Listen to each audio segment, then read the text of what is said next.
En début de semaine, l'Office central des stupéfiants a annoncé une saisie record de 12 kg de cocaïne pure à l'aéroport de Bamako-Sénou.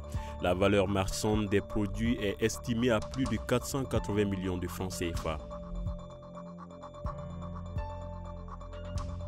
La commission de rédaction de l'avant-projet de la Charte nationale pour la paix et la réconciliation nationale mise en place fin juin 2024 par les autorités de la transition a entamé depuis lundi une série de rencontres avec les différents acteurs sociopolitiques au Mali.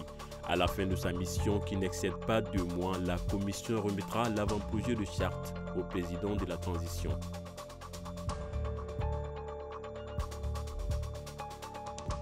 L'armée malienne a annoncé lundi 22 juillet la prise de contrôle de la localité d'Innafarak, un carrefour commercial situé à environ 122 km au nord-ouest de Tessalit dans la région de Kidal. Par ailleurs, hier jeudi et ce vendredi, des affrontements opposent l'armée malienne aux groupes armés dans la zone de Tinzawaten au nord-est de Kidal à la frontière algérienne.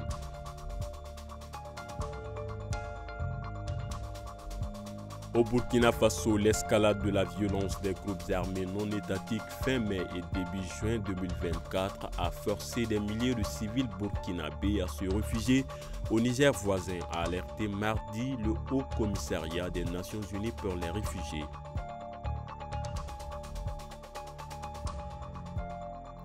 Une délégation du Conseil national de transition du Mali, avec à sa tête le colonel Malik Diao, est en visite officielle depuis mercredi à Ouagadougou. Cette visite, selon l'Assemblée législative de transition au Burkina Faso, est l'occasion de dynamiser les cadres de coopération, notamment les perspectives de création des sessions confédérales des parlements des pays membres de la Confédération de l'Alliance des États du Sahel.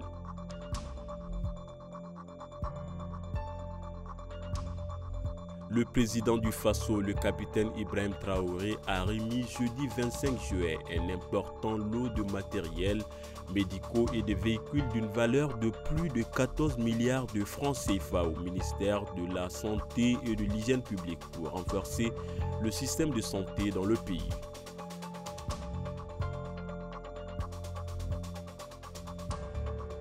À Niamey, les directeurs généraux des douanes des États membres de l'AES se sont réunis mardi pour échanger et prendre des décisions importantes en matière de sécurisation du transit à travers une interconnexion entre les différents États de l'Alliance des États du Sahel et le Togo. Une délégation de haut niveau du Niger s'est rendue mercredi 24 juillet à Cotonou, au Bénin, à la demande des anciens présidents béninois Yahi Boni et Nicéphore Soglo.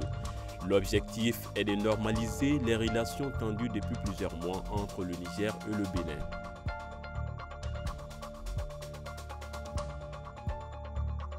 Au Niger, ce vendredi 26 juillet 2024 marque le premier anniversaire du renversement du président Mohamed Bazoum.